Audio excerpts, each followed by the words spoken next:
Okay, guys, we're on sample problem number 2 and sample problem number 3. Okay, we're obviously going to start with sample problem number 2. This is from your chapter 9 worksheet.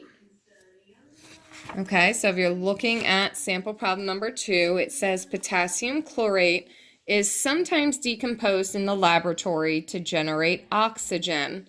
The reaction is KClO3, which is potassium chlorate, decomposes into potassium chloride and oxygen. The question is, what mass of potassium chlorate do you need to produce 0.50 moles of O2? So we have what they gave us, which is number 1, a balanced equation. So KClO3 decomposes into KCl and oxygen. Now you need to notice that it's not balanced. There are 3 oxygens on the left, only 2 on the right. This is the case where we're going to use our least common multiple.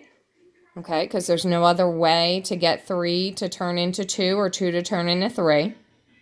Okay, so on this side I'm going to want 3 oxygens. Over here I'm going to want 2 times my 3 oxygens to give me 6. That also changes the amount of potassium and the amount of chlorine I have. I now have 2, so I need 2 on the right hand side, so I'm going to put 2 here. Okay, that is the first step. Whenever you're given one chemical and are trying to change it into a different chemical, you need a balanced equation. Okay, now we were given 0.50 moles of O2. Notice that is 2 sig figs. And we are looking for mass, which is grams, KClO3. Again, don't get tripped up in the words. Okay, all they're doing here is saying, okay, well, if I want to make this much oxygen, how much potassium chlorate should I actually start with? Okay, so I'm trying to go from moles of one thing into moles of something else. You currently only have 3 conversions.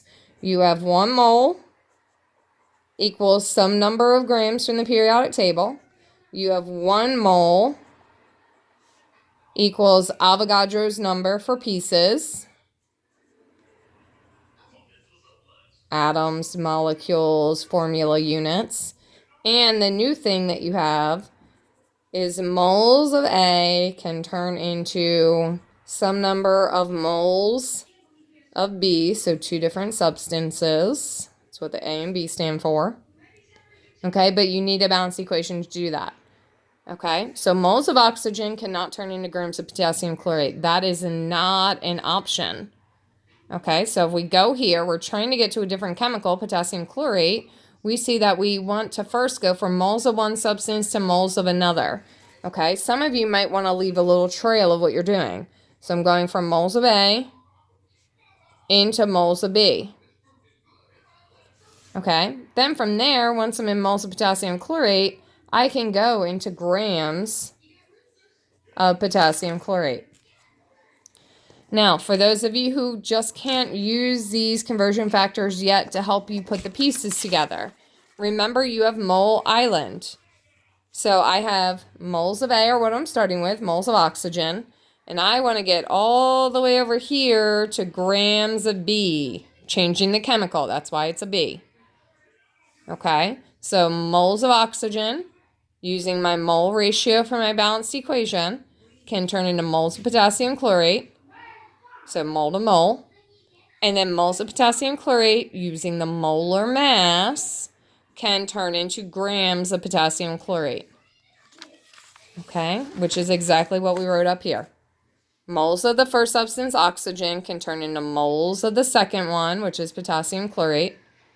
And then moles of potassium chlorate can turn into grams of potassium chlorate. All right, so let's try it. So I have 0.50 moles of O2 times, draw the line. I know moles of O2 have to go on the bottom so that I can literally cross it off. And we said we're going to go from moles of O2 into moles KClO3. All right, whenever it is mole over mole, this is the one new thing we learned this chapter, we go to our balanced equation. We find the exact chemical, KClO3, the coefficient is a 2. Oxygen up here, coefficient is a 3. We're not done though, we have to keep going. Right now our answer is only in moles of KClO3 if we were to solve. So times, draw the line. Moles of potassium chlorate are going to go on the bottom. And moles of potassium chlorate can turn into grams of potassium chlorate. Okay. Notice what you have going on here. Okay. You have moles going to grams. That's our old school stuff. So if I come up here, the conversion was always 1 mole. Notice it doesn't matter that there's a 2 up here. I could care less. The old conversion says that 1 mole is so many grams from the periodic table. Okay, so I'm going to the periodic table, finding the mass for potassium, the mass for chlorine, and the mass for 3 oxygens, which is 122.55. Okay, now that we have our setup done, we can go to our calculator and type it in. We have 0.5 times 2 divided by 3 times 122.55 divided by 1 equals 40.85. Now, notice this is 4 significant digits. We only want 2. So we've got to round this number so that we only have 2 significant digits.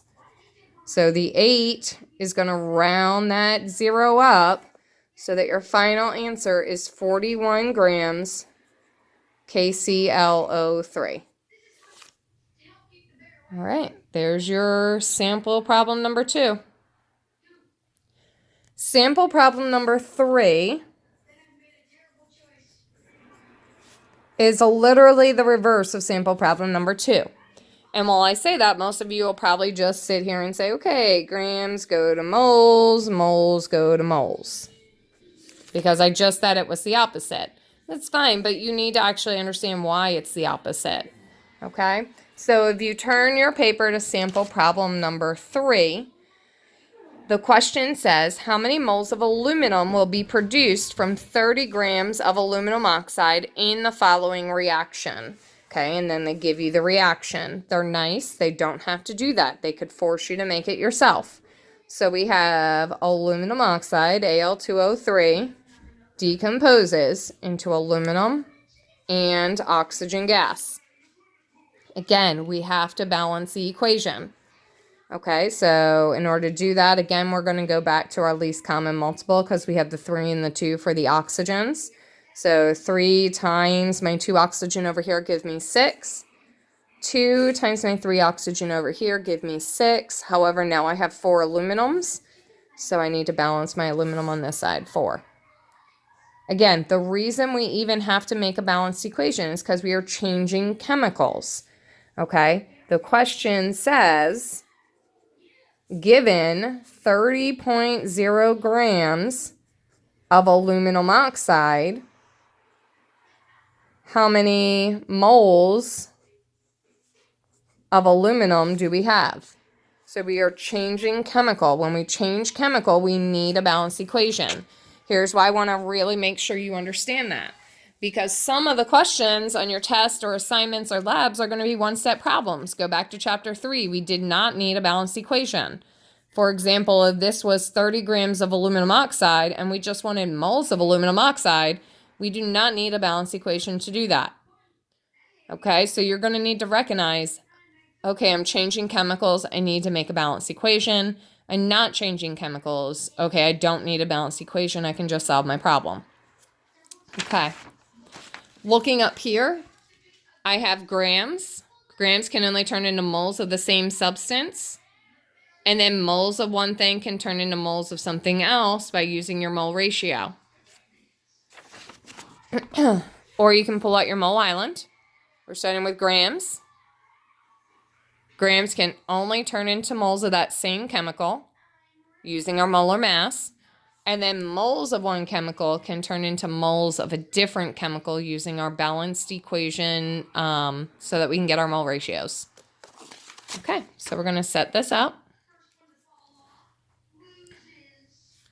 We have 30.0 grams Al2O3 times, draw the line.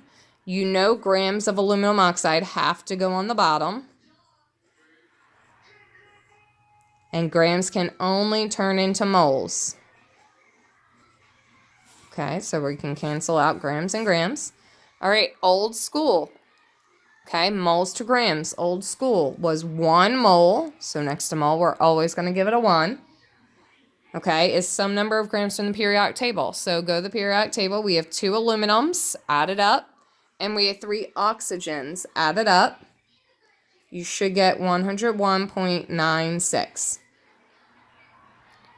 All right, we do not want moles of aluminum oxide, though. We want moles of aluminum. So we keep going. Times, draw the line. Okay, we know moles of aluminum oxide have to go on the bottom. Okay, that's the only way to cancel it out. And yes, moles can turn into moles of a different chemical. Okay, now whenever it's mole to mole, this is when we go to our balanced equation. So moles of aluminum oxide is 2. Moles of aluminum, coefficient is a 4. Okay. Oh, forgot to talk about sig figs. So 30.0 has 3 sig figs. So we want our final answer to have 3 sig figs. In our calculator, we're done because moles of aluminum are on top. So in our calculator, we're going to write 30 times 1 divided by 101.96 times 4 divided by 2. When you do that, you should get 0.5882. However, this is 4 significant digits. We only want 3. So we underline the first 3. The 2 is not going to round the 8 up. So our final answer is 0.588 moles of aluminum. All right. I hope that helped, guys. If you need anything from me, please just drop me a line on Remind.